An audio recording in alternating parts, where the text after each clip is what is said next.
जो है power sharing पढ़ेंगे, पॉलिटिकल साइंस का पहला चैप्टर। ठीक है, तो इसमें ओवरव्यू में क्या कह रहा है कि ये जो चैप्टर है वो डेमोक्रेसी की जिस हम लोग रिदम से चल रहे थे, जिस रास्ते पे चल रहे थे, जिस टूर पे चल रहे थे डेमोक्रेसी का, ठीक है, क्लास 9 में जो पढ़े थे वाई डेमोक्रेसी, व्हाट डेमोक्रेसी, ठीक है, तो उसी यात्रा को आगे ले चलते हैं। डेमोक्रेसी में क्या होता है कि पावर शेयरिंग बहुत ज़रूरी है। डेमोक्रेसी में पावर जो होता है किसी एक ऑर्गन के पास नहीं रहता है, पावर जो है अलग अलग ऑर्गन में से मतलब शेयर रहता है, यानी कि हॉरिजेंटली शेयर रहता है। यानी कि हमारे सरकार का 3 ऑर्गन है, एक है विधायिका जिसको लेजिस्लेटिव बोलते हैं, एक है कार्यपालिका जिसको एग्जीक्यूटिव बोलते हैं, और एक है न्यायपालिका।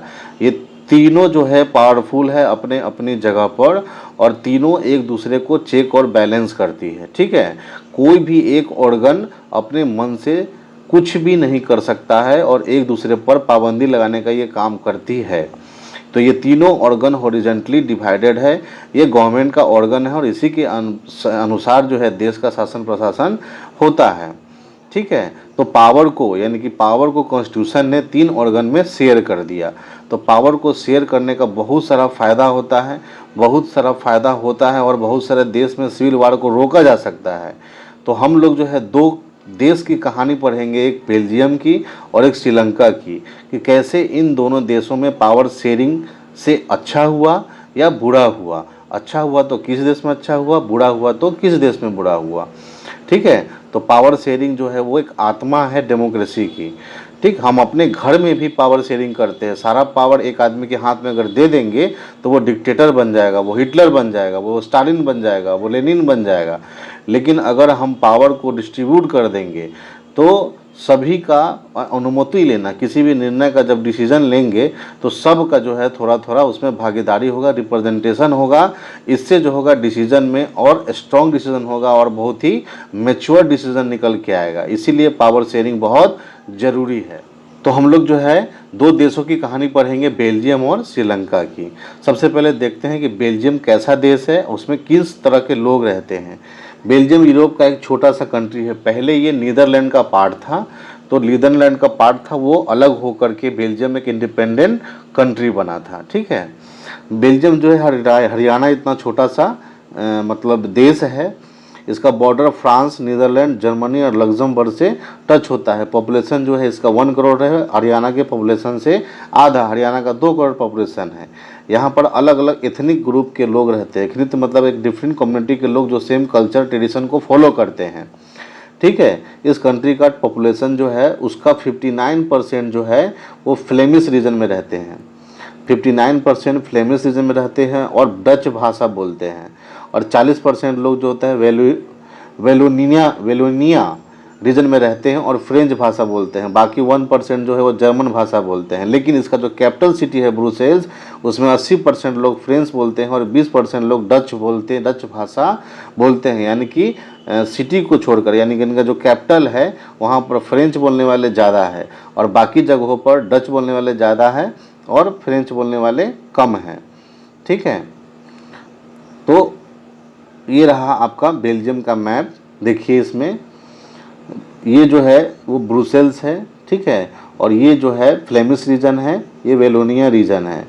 ठीक, तो इसमें देखिए वेलोन रीजन है जहाँ पर ये सब फ्रेंच बोलने वाले हैं, ये सब फ्रेंच बोलते हैं, और ये जो है वो डच स्पीकिंग है। ये लोग क्या बोलते हैं, डच बोलते हैं।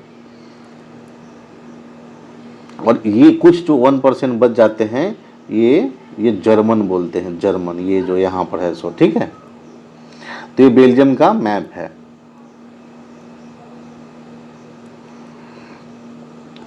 अब जो फ्रेंच स्पीकिंग लोग हैं, ठीक है, वो माइनॉरिटी में है। फ्रेंच कम लोग बोलते हैं, 1% के लगभग।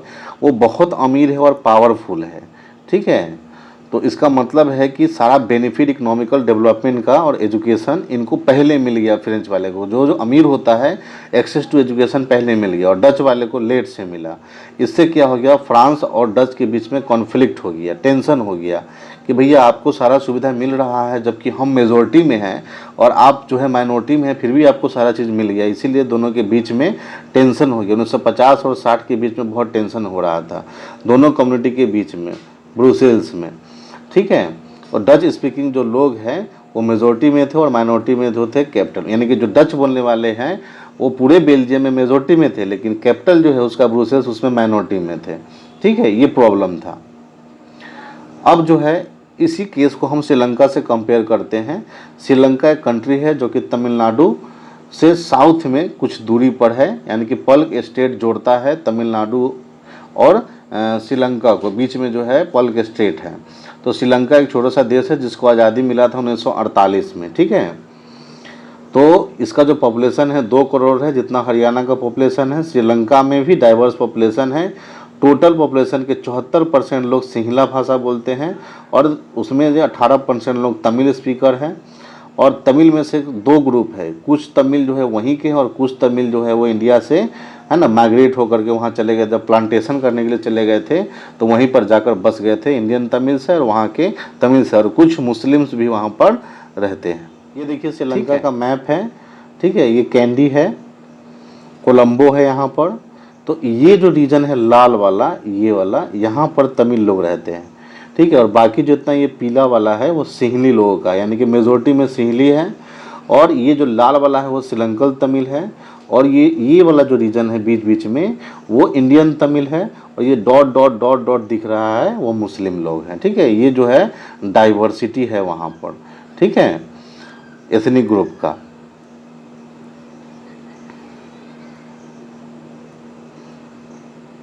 तमिल जो है वो 13% है। बाकी जो कहाँ से आ गए थे इंडियन तमिल, इंडिया में प्लांटेशन वर्कर के लिए जब आए थे कॉलोनियल पीरियड में तो यहीं पे लोग बस गए थे, ठीक है ना। श्रीलंकन तमिल जो है वो श्रीलंका के नॉर्थ में और ईस्ट में है। और सिंहला भाषा बोलने वाले लोग ज़्यादातर बुद्धिस्ट हैं, कुछ जो है तमिल हिंदू है, कुछ मुस्लिम है, 7% क्रिश्चियन है, ठीक है, जो तमिल और सिंहला दोनों भाषा बोलते हैं, ठीक है। उसके बाद बेल्जियम में डच कम्युनिटी के लोग जो हैं अगर चाहते तो एडवेंचर उठा लेते क्योंकि मेजोरिटी में थे, और फ्रेंच लोगों को दबा देते और जर्मन लोगों को भी दबा देते, जर्मन बोलने वाले को। तो उन दोनों के बीच में कॉन्फ्लिक्ट और बढ़ जाता, ठीक है, लेकिन ऐसा हुआ नहीं। उसी प्रकार से श्रीलंका में सिंहला कम्युनिटी वो मेजोरिटी में था तो वो माइनॉरिटी को, यानी श्रीलंकन तमिल को, इंडियन तमिल को दबा के रखती, मुस्लिम को दबा के रखती, ठीक है। और ऐसा हुआ भी आगे चल करके, ठीक है। अब जो है हम लोग पढ़ते हैं श्रीलंका के केस के बारे में। मेजोरिटिज्म इन श्रीलंका। श्रीलंका इंडिपेंडेंट हुआ 1948 में। उसके जो लीडर थे सिंहला कम्युनिटी के, वो सरकार के ऊपर अपना प्रभुत्व स्थापित कर लेते हैं, यानी मेजोरिटी वाला सरकार को इस्टेब्लिश कर लेते हैं। क्योंकि सिंहला का पॉपुलेशन सबसे ज़्यादा था तो मेजोरिटी के आधार पर वहाँ पर एक सुपरमेसी यानी सिंहला सुपरमेसी स्थापित हो जाता है। और वो लोग क्या करते हैं, श्रीलंका के लोग 1956 में एक एक्ट पास करते हैं जिसमें सिंहला को ऑफिशियल लैंग्वेज घोषित कर दिया जाता है। और सरकार जो होता है बहुत सारा पॉलिसी बनाता है जो सिर्फ सिंहला को फ़ायदा पहुंचाता है, यानी यूनिवर्सिटी में, गवर्नमेंट जॉब में सिर्फ सिंहला को प्रेफरेंस दिया जाता है, ठीक है, और बाकी सबको नहीं दिया जाता है। बाकी सबको न पढ़ने का अधिकार, न बोलने का अधिकार, यहाँ तक कि राष्ट्रगान गाने का अधिकार, अपनी भाषा बोलने का भी अधिकार नहीं रहता है। सिंहला को ऑफिशियल लैंग्वेज घोषित कर दिया जाता है। सरकार ने ऐसे ऐसे कदम उठाए कि ऐसा लगा कि श्रीलंकन तमिल जो हो गए वो एलियन हो गए, कहीं दूसरे देश के, उसको लगा ही नहीं कि श्रीलंका के निवासी है।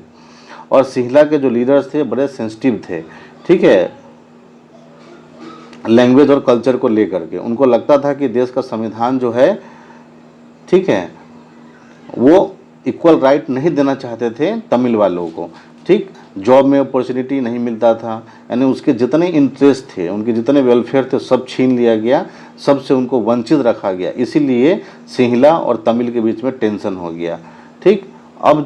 अब ये सब जब सिंहला लोगों को उनका अधिकार, सिंहला लोगों ने जब उनको अपना अधिकार नहीं दिया तमिल्स को, ठीक है, तो सिंहला और तमिल के बीच में दरारें होने लगी।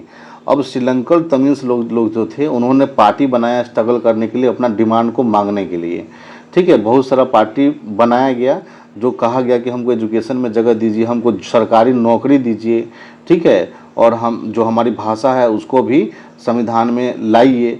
1980 तक बहुत सारा पॉलिटिकल ऑर्गेनाइजेशन बन चुका था जो इंडिपेंडेंट तमिल इलम की डिमांड कर रहा था नॉर्दर्न और ईस्टर्न पार्ट ऑफ श्रीलंका में, ठीक है। तो अब ये तमिल का जो लीडर था, है ना, प्रभाकरन, उन्होंने एक संगठन बनाया जिसका नाम था LTTE। वो प्रभाकरण जो था वो इंडिपेंडेंट आर्मी रखता था, यहाँ तक कि सरकार का जो श्रीलंका का जो सरकार था उसका मुकाबला करने के लिए अकेले तैयार था। ठीक है, तो आपको याद होना चाहिए कि राजीव गांधी की हत्या जो है एलटीटीई के संगठन ने ही किया था, क्योंकि राजीव गांधी ने क्या किया था, अपनी सेना भेज दिया था एलटीटीई के खिलाफ लड़ने के लिए, श्रीलंका की मदद कर दी थी। तब जब राजीव गांधी दोबारा इलेक्शन जीतने वाले रहते हैं, तब क्या करता है, एक जो सुसाइड बॉम्बर होता है वो माला पहनाता है राजीव गांधी को और उड़ा देता है, और भेजने के बाद जो है प्रभाकरण भाग जाता है, और भागने के बाद ये जो है लोग, यानी कि जो सिंहली लोग हैं, वो क्या करते हैं, इन लोग का जो डिमांड था वो पूरा करते हैं, और फिर अंत में जा कर के इनका जो मांगे पूरी होती है। तो बहुत लंबा संघर्ष होता है, और इस संघर्ष के बीच में बहुत लोग मारे जाते हैं। ठीक है,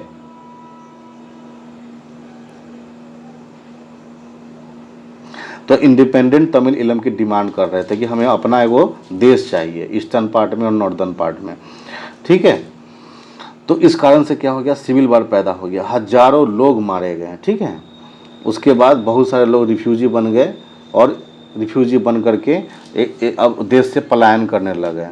श्रीलंका जो है, हम लोग पढ़े थे इकोनॉमिक्स के चैप्टर में कि श्रीलंका किस तरह से इकोनॉमिकल डेवलपमेंट में आगे था, लेकिन इन सिविल वार के कारण 2009 में बहुत ज़्यादा पीछे हो जाता है। और हाल फिलहाल में आपने न्यूज़ में देखा था, श्रीलंका बैंकरप्टेड हो गया था, वहाँ हर चीज़ों की दाम बढ़ गई थी, वहाँ राष्ट्रपति भवन में लोगों ने हमला कर दिया था। ठीक है, क्योंकि वहाँ के जो नीति थी वो पॉलिसी सही नहीं लगाई गई, और वहाँ पे कर्ज में डूब गया, फॉरेक्स रिजर्व ख़त्म हो गया था, पूरा दंगा हो रहा था, सब जगह पर आग लगा दी गई थी। तो हाल फिलहाल में IMF और वर्ल्ड बैंक ने मदद किया, तब जाके श्रीलंका किसी भी तरह से सर्वाइव कर पा रहा है। ठीक है, क्योंकि श्रीलंका जो है वहाँ पर पॉलिटिकल सिस्टम अच्छा आज भी नहीं है। ठीक है,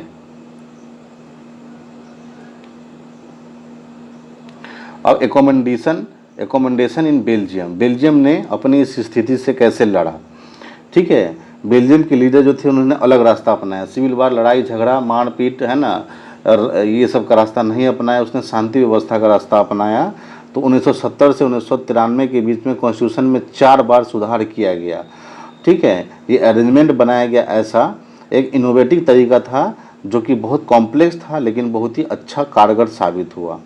ठीक है, जो कॉन्स्टिट्यूशन था वो डच और फ्रांस के जो मिनिस्टर थे वो इक्वल हो गए सेंट्रल गवर्नमेंट में, दोनों के, यानी डच बोलने वाले और फ्रेंच बोलने वाले दोनों कम्युनिटी के इक्वल रिप्रेजेंटेटिव रहेगा सेंट्रल गवर्नमेंट में। कुछ स्पेशल लॉ बनाया गया मेजोरिटी, हर मेजोरिटी के लिए, अगर डच मेजोरिटी है तो उसके लिए भी स्पेशल लॉ बनाया गया, अगर फ्रेंच मेजोरिटी है तो उसके लिए भी स्पेशल लॉ बनाया गया, ताकि उसका इथनिक कल्चर को सेव किया जा सके। ठीक है, उसके बाद कोई भी सिंगल जो कम्युनिटी था अकेले कोई भी डिसीजन नहीं ले सकता था, दोनों को, डच वालों को भी और फ्रेंच वालों को, दोनों को आपस में राय लेकर कोई डिसीजन ले सकता था। बहुत सारा पावर था सेंट्रल गवर्नमेंट का, वो स्टेट गवर्नमेंट को दे दिया गया। स्टेट गवर्नमेंट जो था वो सेंट्रल गवर्नमेंट का सबऑर्डिनेट नहीं था, यानी स्टेट गवर्नमेंट को पूछना नहीं पड़ता था सेंट्रल गवर्नमेंट को कोई भी डिसीजन लेने के लिए। ठीक है, ब्रुसेल्स जो था, ब्रुसेल्स, वहाँ पर ये बहुत ही इंपॉर्टेंट है, ब्रुसेल्स में जो एक कम्युनिटी गवर्नमेंट बनाया गया जो कि बिल्कुल इंडिपेंडेंट था, यानी सेंट्रल और स्टेट गवर्नमेंट से बिल्कुल इंडिपेंडेंट था, और वहाँ भी डच बोलने वाले और फ्रेंच बोलने वाले दोनों को इक्वल रिप्रेजेंटेटिव दिया गया। ठीक है, राजधानी थी, और वो उसमें एक इंडिपेंडेंट कम्युनिटी सरकार बना दिया गया जो अपने अपने एथनिक ग्रुप के वेलफेयर के लिए कानून स्वतंत्र रूप से बना सकते थे। ठीक है, उसके अलावा सेंट्रल और स्टेट गवर्नमेंट के अलावा एक कम्युनिटी गवर्नमेंट बनाया गया। ठीक है, जो डच और फ्रेंच और जर्मन तीनों लोग जो है एक ऐसा कम्युनिटी बनाएंगे जो जिनसे उनका लैंग्वेज और कल्चर जो है प्रिजर्व किया जा सके। एजुकेशन में सुधार करना, लैंग्वेज इशू, कल्चरल इशू, सारे जो इशू के लिए डिफरेंट कम्युनिटी बना दिया गया, और सबको इंडिपेंडेंट कर दिया गया, सबको इक्वल राइट दे दिया गया, कहने का ये मतलब है। तो ये जो मॉडल है बहुत ही कॉम्प्लिकेटेड है, लेकिन ये जो अरेंजमेंट था बहुत अच्छे से काम किया, और कम्युनिटी ने समझा भी कि भाई सबको इक्वल राइट्स मिलना चाहिए, और आपस में एक दूसरे का जब हम दुख और भावनाओं को नहीं समझेंगे, उनके वांट्स और डिमांड्स को नहीं समझेंगे, कोऑपरेशन नहीं करेंगे, तो किसी भी देश में कॉन्फ्लिक्ट होगा। इस चीज़ को जनता समझ गई थी। फ्रेंच, जर्मन और डच वाले सभी लोगों ने मिल करके ब्रुसेल्स को एक अच्छी तरह से शासन व्यवस्था शुरू किया और चलाने लगे।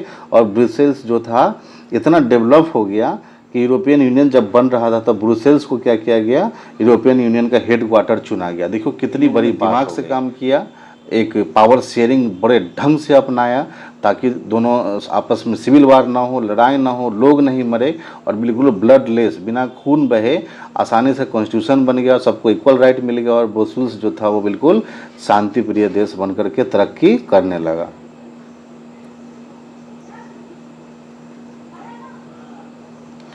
तो हम लोग दोनों कहानी से क्या समझे ये कि बेल्जियम में जो लीडर्स हैं उनको रियलाइज हो गया कि यूनिटी ही है जो देश को क्या कर सकता है, एकजुट करके रख सकता है।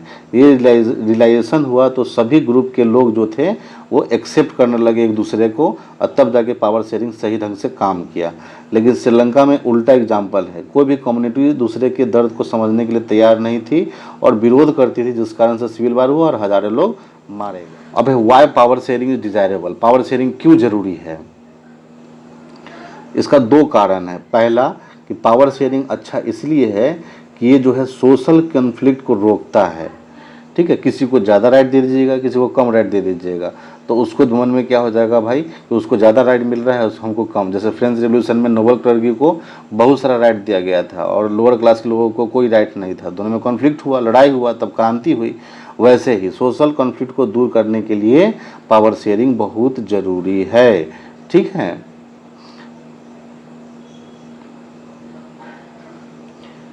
उसके बाद दूसरा रीज़न है कि जो पावर शेयरिंग है वो अच्छा है डेमोक्रेसी के लिए। पावर शेयरिंग जो है वो आत्मा है डेमोक्रेसी का। ठीक है ना, कैसे आत्मा है कि पावर शेयरिंग जो होता है उससे क्या होता है कि जब पावर शेयरिंग जब इफेक्ट में आता है तो लोगों के पास अपना अधिकार हो जाता है कंसल्ट करने का। एक लेजिटिमेट गवर्नमेंट बनता है जहाँ पर हर नागरिक का रिप्रेजेंटेशन होता है, कुछ ना कुछ स्टेक होता है सरकार के संचालन में। तो ये चीज़, दो चीज़ बहुत ज़रूरी है। पावर शेयरिंग में एक सोशल कॉन्फ्लिक्ट नहीं होता है और जनता का रिप्रेजेंटेटिव और जनता का स्टेक होता है कॉन्स्टिट्यूशन में, कानून बनाने में और हर चीज़ में, क्योंकि जनता के प्रतिनिधि ही चुन करके स्टेट गवर्नमेंट में या सेंट्रल गवर्नमेंट में जाते हैं, तो उनको लगता है कि हमारे द्वारा बनाया गया सरकार है। ठीक है ना, वैसे भी डेफिनेशन डेमोक्रेसी का है, by the people, to the people and for the people.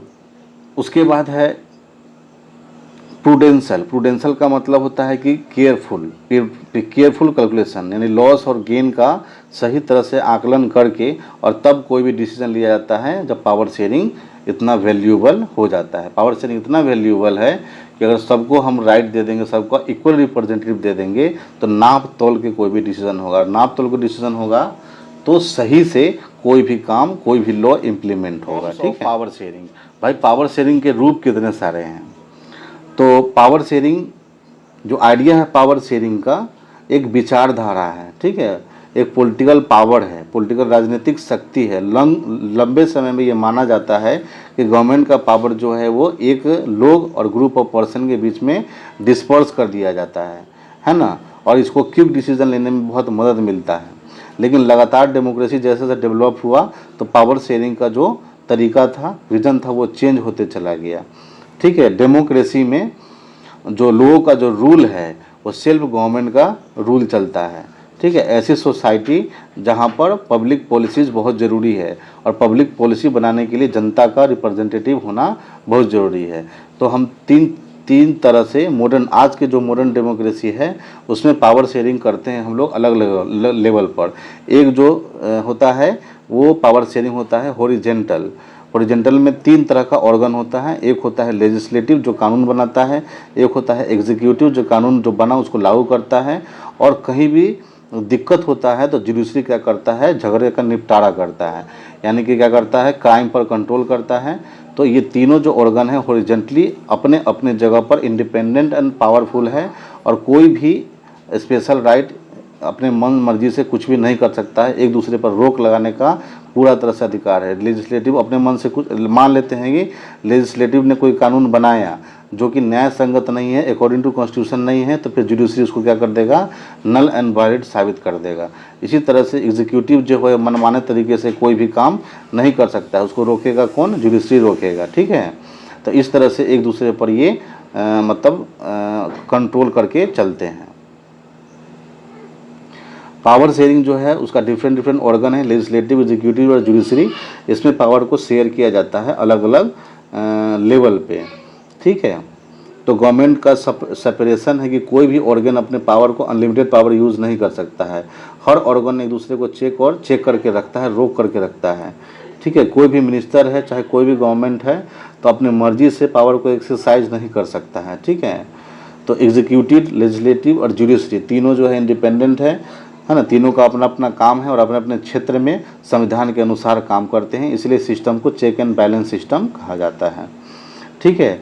दूसरा जो पावर शेयरिंग होता है वर्टिकली होता है, सबसे ऊपर होता है सेंट्रल गवर्नमेंट, बीच में होता है स्टेट गवर्नमेंट और सबसे नीचे होता है लोकल गवर्नमेंट, ठीक है।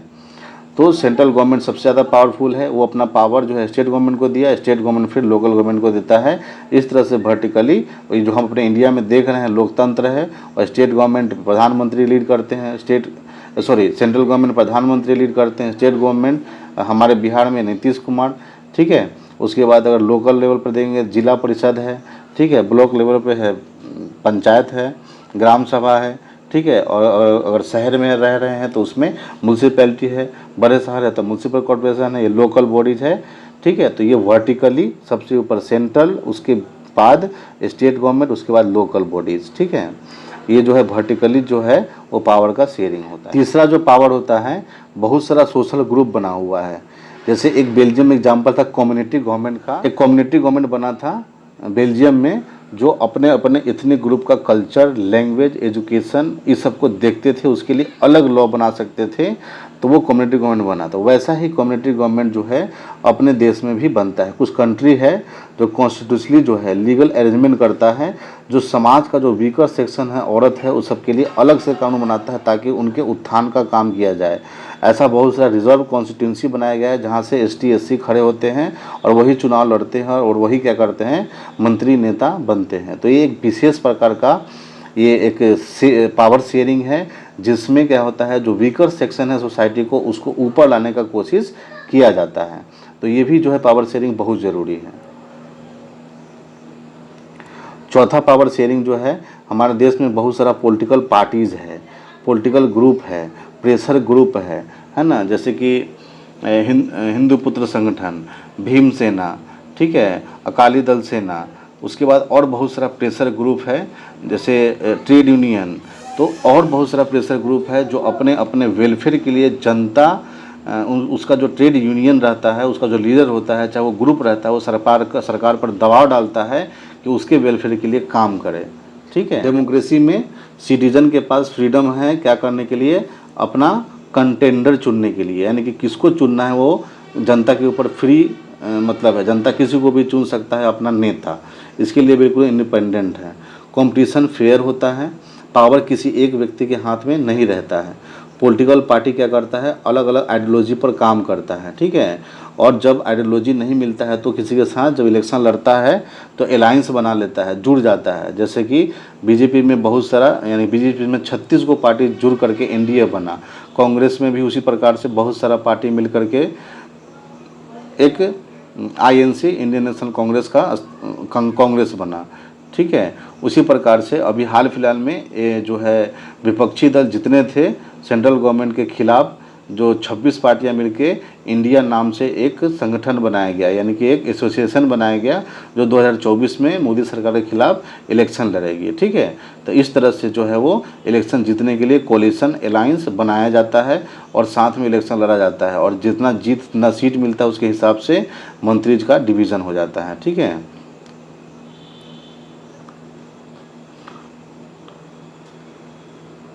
तो हमारे डेमोक्रेसी में बहुत सारा कुछ इंटरेस्ट ग्रुप है, जैसे बिजनेसमैन का अलग ग्रुप है, ट्रेडर का अलग ग्रुप है, इंडस्ट्रियलिस्ट का अलग ग्रुप है। ये सब प्रेशर ग्रुप है जो अपने क्षेत्र में होने वाले असुविधाओं के लिए सरकार पर दबाव डालते हैं और सरकार फिर इनकी बातों को मानता है, इनको राइट्स देता है, इनको अधिकार देता है, इनके वेलफेयर के लिए काम करता है। तो इनके पास भी पावर का कुछ अंश रहता है, तभी ये सरकार पर दबाव डाल सकते हैं। तो ये 4 प्रकार का पावर शेयरिंग जो है हमारे कंट्री में चलता है, जो अंत कर चुके हैं, ख़त्म हो चुका है। और आप लोगों ने देखा कि पावर शेयरिंग होने से क्या फ़ायदे हैं और पावर शेयरिंग न होने से कितना घाटा है। पावर शेयरिंग हुआ तो पीस आएगा, पावर शेयरिंग नहीं हुआ तो कॉन्फ्लिक्ट होगा और हज़ारों लोगों की मौत होगी। इसीलिए power sharing in the conclusion is very essential part of a democratic country. ठीक है, तो आप लोग चैप्टर को, इस वीडियो को 2-3 बार देखिए, रिवाइज़ कीजिए और जहां आपको दिक्कत हो कमेंट कीजिए, है ना। और मेरा मेहनत अच्छा लगता है तो वीडियो को लाइक कीजिए, शेयर कीजिए, सब्सक्राइब कीजिए। और फिर मैं अगले वीडियो में फिर नए चैप्टर के साथ, एक नए टॉपिक के साथ फिर आपके सामने उपस्थित होऊंगा। तब तक के लिए धन्यवाद। बने रहे मेरे यूट्यूब चैनल के साथ और फिर